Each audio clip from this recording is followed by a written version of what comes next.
Morning Spirit.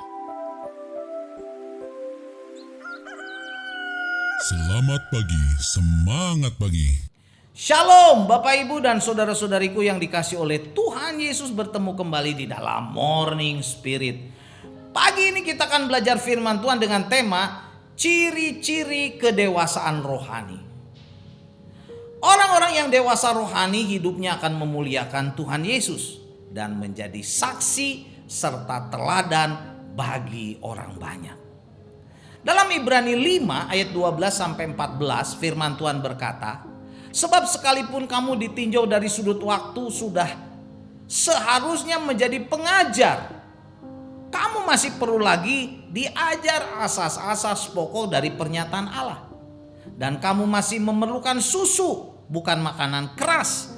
Sebab barang siapa masih memerlukan susu, ia tidak memahami ajaran tentang kebenaran, sebab ia adalah anak kecil.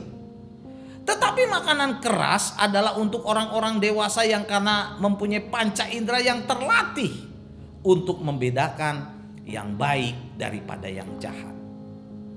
Seorang Kristen yang sudah dewasa rohani, Bapak Ibu, saudara-saudariku, mampu menerima makanan keras dan mempunyai panca indera yang sudah terlatih untuk membedakan yang baik daripada yang jahat.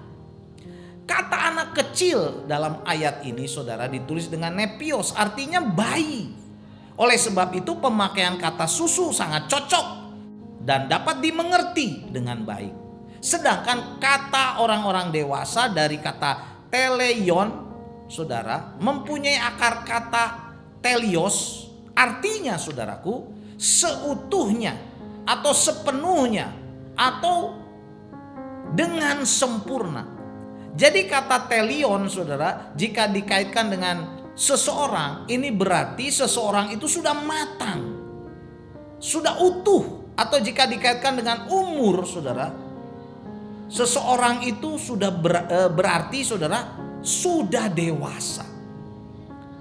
Dan ini sangat kontras dengan anak-anak atau bayi yang tidak bisa makanan-makanan keras, tidak bisa. Jadi hanya susu saja, masih lemah, saudaraku.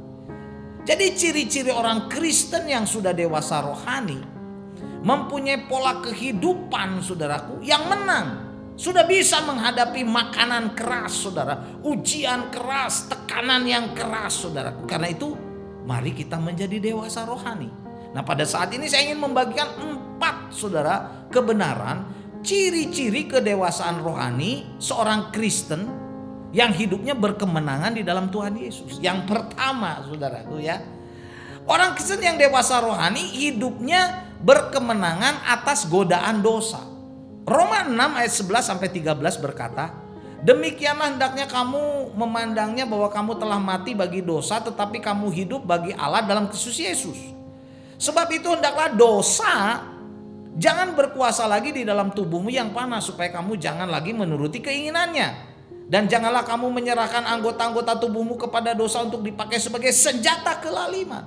Tetapi serahkanlah dirimu kepada Allah sebagai orang-orang yang dahulu mati tetapi yang sekarang hidup, dan serahkanlah anggota-anggota tubuhmu kepada Allah untuk menjadi senjata-senjata kebenaran.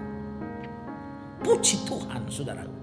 Jadi ciri orang Kristen yang sudah dewasa rohani hidupnya berkemenangan atas godaan dosa, karena tidak menyerahkan anggota-anggota tubuhnya atau hidupnya, saudaraku, kepada dosa untuk dipakai sebagai senjata kelaliman. Tidak, saudaraku. Orang Kristen yang sudah dewasa rohani menyerahkan anggota tubuhnya kepada Allah untuk dipakai apa, saudara, sebagai senjata-senjata kebenaran untuk kemuliaan nama Tuhan.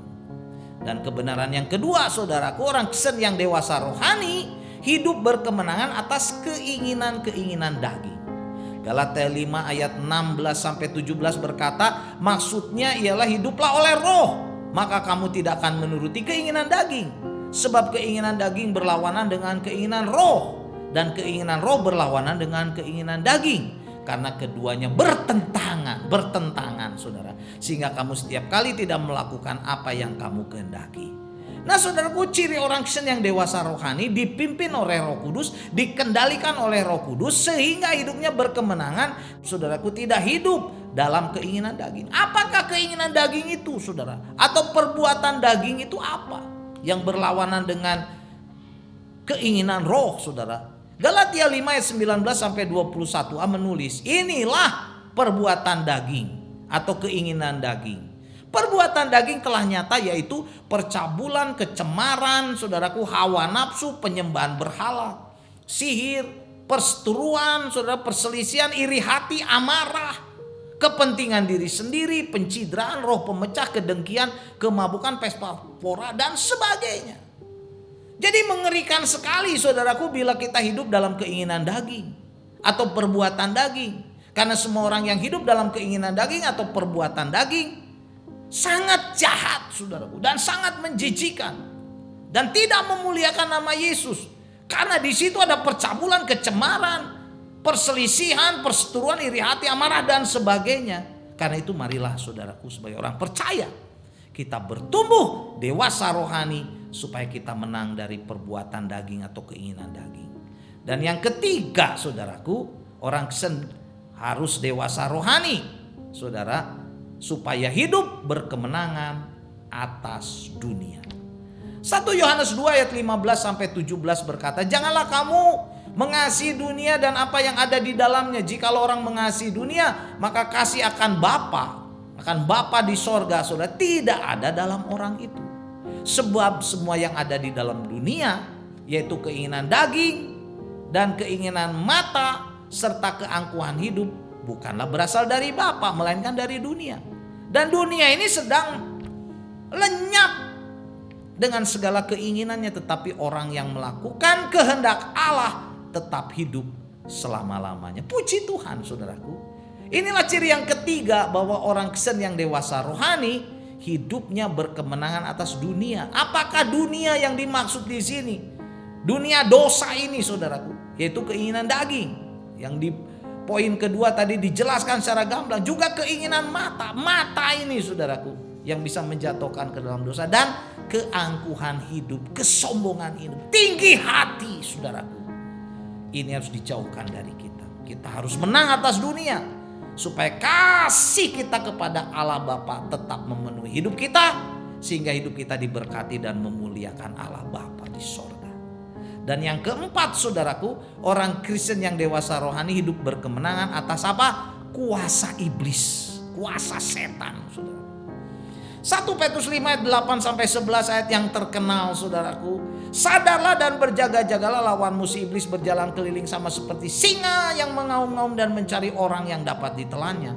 Lawanlah dia dengan iman yang teguh, sebab kamu tahu bahwa semua saudaramu di seluruh dunia menanggung penderitaan yang sama.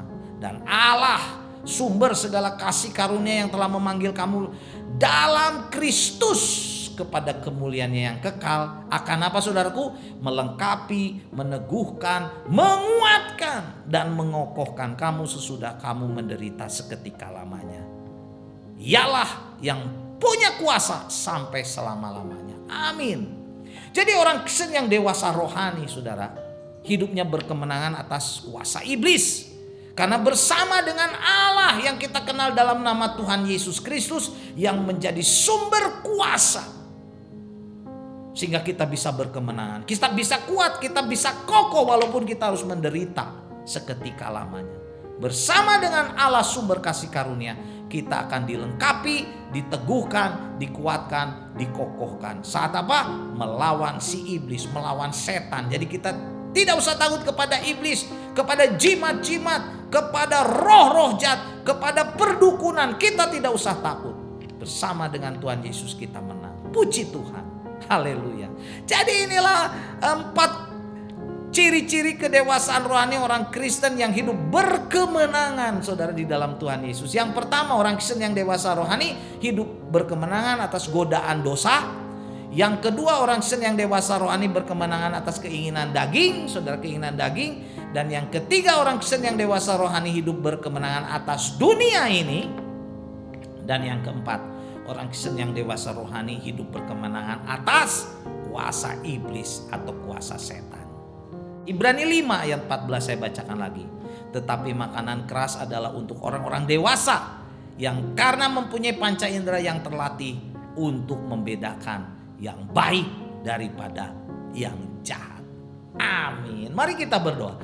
Terima kasih Tuhan Yesus, kami mau dewasa rohani supaya hidup kami berkemenangan Tuhan dan memuliakan nama Tuhan Yesus. Dalam nama Tuhan Yesus kami berdoa. Amin.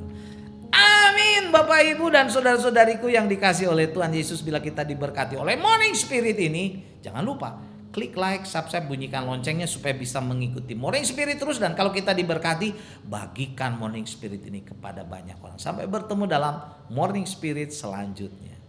Morning Spirit. Selamat pagi, semangat pagi.